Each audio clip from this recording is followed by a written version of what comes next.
Welcome to the Unreal demo on Spline, and we're going to look at how we can create a ropeway animation. So what we'll be creating in this tutorial is we will be looking at how to simulate these chairs on the ropeway. So this is a B spline which is already created, and you can see the chairs, the skylift chairs are moving onto the B spline, and it's going to be looping here. So let's get started. Now in this level, we don't have the chairs or the ski lift on the ropeway. Now I'm going to basically modify the blueprint of a rope line which I have here to spawn the ski lifts onto this spline or the ropeway, and we're going to then move them along the spline or the ropeway we have here. So let's stop. Let's go to the blueprint. I already have a blueprint of rope line. Let's double click here.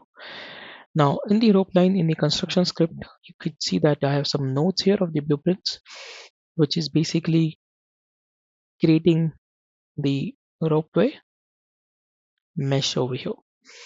And not be covering this particular part of the construction script of having the static mesh onto the spline, but I'm going to focus on the ski lift, how we can basically spawn the ski lift here.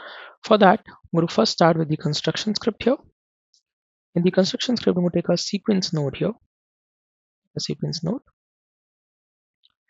and from the sequence node, I'm going to take another for loop here, another for loop here. Now we need some variables before we continue. So let's create some variables here. The new variable of number of ski lifts we need, ski lifts. Let's change this variable type to be an integer value and make sure the instance is editable. I'm going to set its default value to be 12.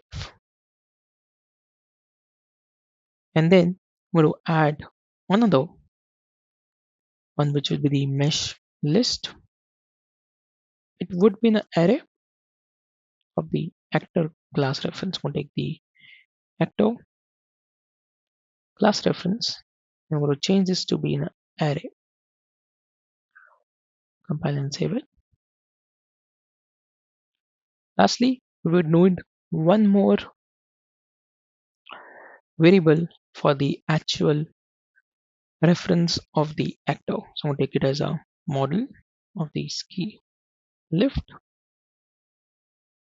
and change this to a single. Instead of an arrow, change it to a single one. Compile and save. And maybe just make sure that this is also editable. This will make the instance editable in the bits.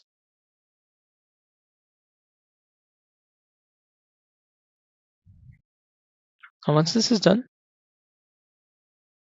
let's take the number of skies as the last index here. Say get, and from the loop body, we'll set the set array element. The array index would be the index. Array element would be the mesh list. As I get the mesh list we have, and the item would be the model of the ski lift. Take the as a model over here, and make sure you say size to fit. So whenever we change the number of ski lifts we need, it can basically update the array element here. So let's compile and save it. Now this alone is not going to work for us. The next thing, we're going to create a function of spawning the ski lifts. So let's create a new function of spawn ski lifts. Let's get a spawner here. Now for spawning the sky lifts, we need to basically create one branch over here to check true and false, and we need to take the mesh list actor and get it length. Let's get its length. We'll check if its length is greater than 0, greater than 0 to set the condition here. And then we're going to distribute this ski lift on the ropeway. So we're going to take the ropeway here. We're going to say get the spline length, the sky length here, and we're going to divide this. We'll divide this with the length of the chase, mean number of basically the mesh list we have here.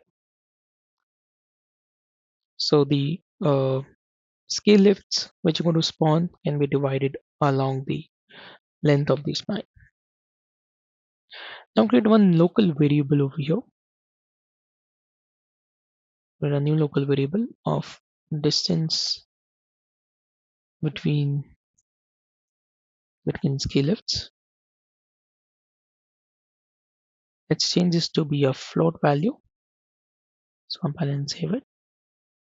Let's take that variable. I'm going to say set the local variable. It's true. The the distance between them would be divided by the distance over here. Now we're going to take the for each loop. So let's execute the for each loop. And the array of the for each loop will be coming from the mesh list we have here.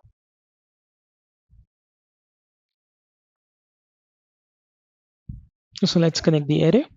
I'm going to double click to add a readout node. And now we're going to take one multiply node to multiply the array index with the between distance over here we have. Now we're going to basically say actually spawn the actor from class over here, which will be the array element over here. And now we need the spawn transform. For taking the spawn transform, what we need to do is we need to again take the ropeway, say get distance, get transform, add distance along this line, and we're going to return that value here. But we also need to define the distance here. The distance will be coming from this multiply we have here. So let's apply the distance to it. And make sure in the distance we need to change it to world. That's very, very important that we change it to world here. Let's compile and save it. One last thing we need to do is we need to call this event, this function in the event graph. So go to the event graph and we'll say execute the spawn left. When we begin play, execute the spawn left. Let's compile and save it. Minimize this. Go to the ropeway.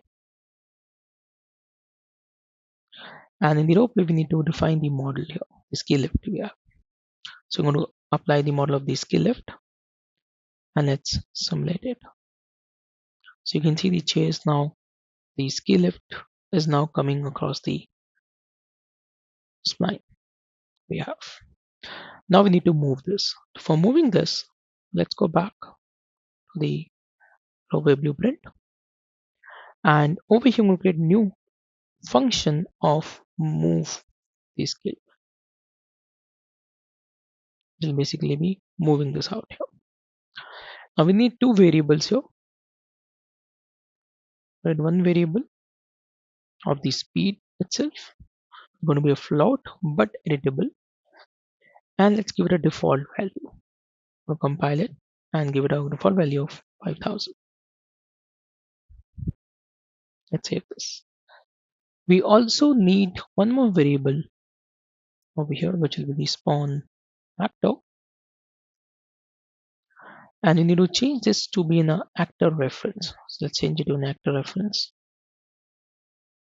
object reference, and we'll convert this into a map.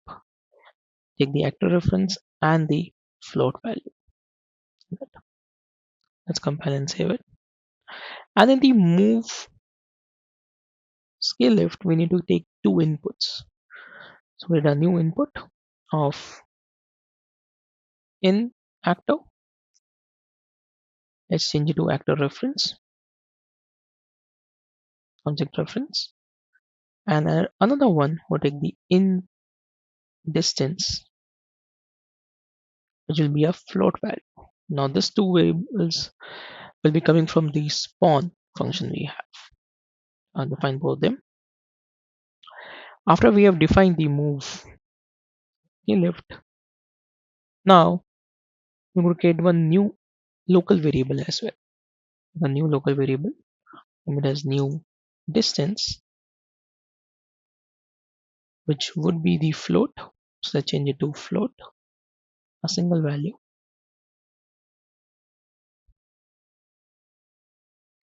Let's compile and save. Now we take the new distance, so says set the new distance over here. For setting the new distance, we'll take the speed node, and we're going to take a node of get world. Let's take the get world delta in seconds. I'm going to multiply both speed. For this, I'm going to say multiply node. Let's multiply here and here. So let's multiply this. And then we're going to take an add operator and add it with the new distance we have here. And then we're going to set this to the new distance here. So we can basically move as per the distance which we have already have defined in the spawn scale lift function. Now we're going to check whether the in actor is valid or not. So take the in actor, say is valid. So make sure you take the question mark is valid.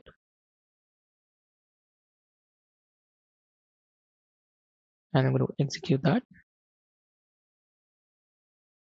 over here. Now next thing I'm going to do is I'm going to take a branch node. So I'm going to take a branch. And for the condition, we'll take the new distance here. We have to say if it's greater than or equal to the spline length. So we'll take the ropeway. Again, say get spline length, and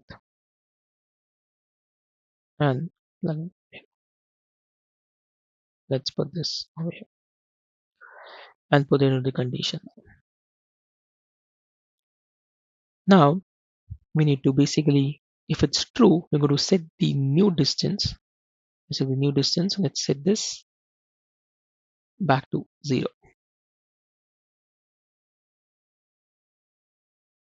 And now we're going to say set actor transform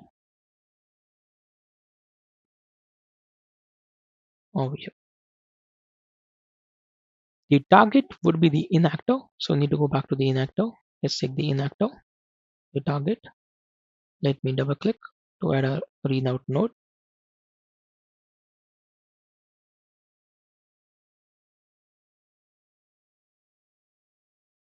It's a new actor we're going to have. And we're going to also execute this even if it is false. So we can basically loop this. False. Next thing we're going to do is we need to also take the new transform. For that, we need to go back to the ropeway. From the ropeway, we're going to say get distance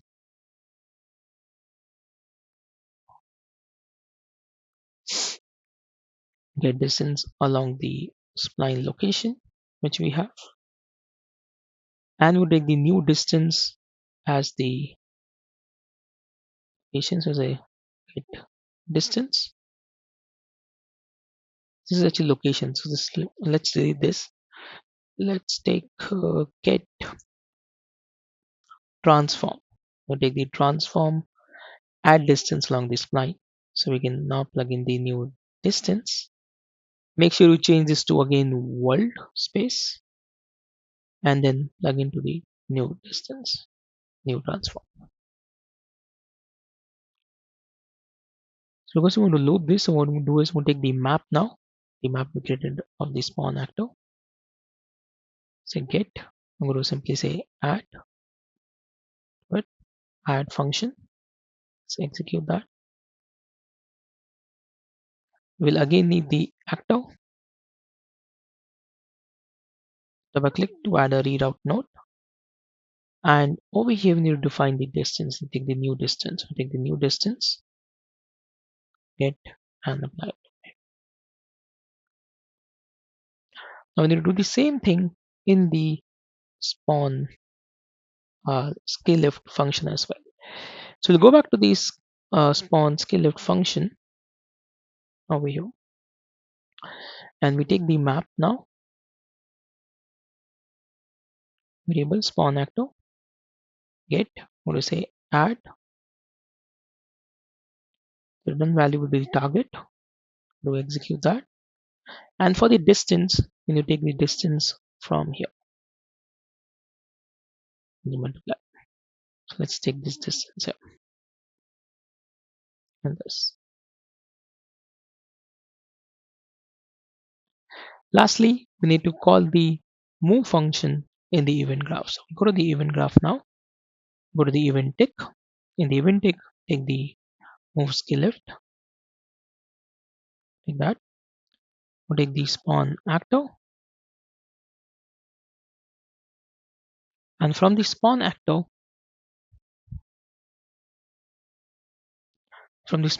we'll take the keys, the key. Let's execute the move scale lift and take the target as the array in actor. Okay, so we can't plug in because sorry, we need to take the for loops, and we'll take the for each loop. We'll put the array and then take the array element in the actor over here.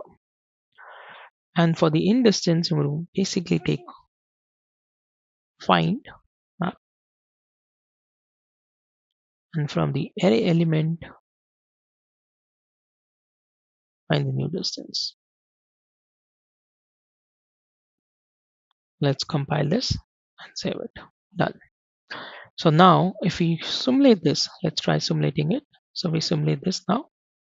So you should be able to see the now these key lifts moving across that spline, the ropeway we have here. Yes. You can apply this on the other one as well. Let's stop this for the outline now. Take the ropeway 2, details, and apply this to the skill lift. Let's change this to 60. Now we can simulate this as well. And there you go. So you can see that these splines basically make it follow. The skill lifts are now following the spline, the ropeway we have created here. And they're going to loop.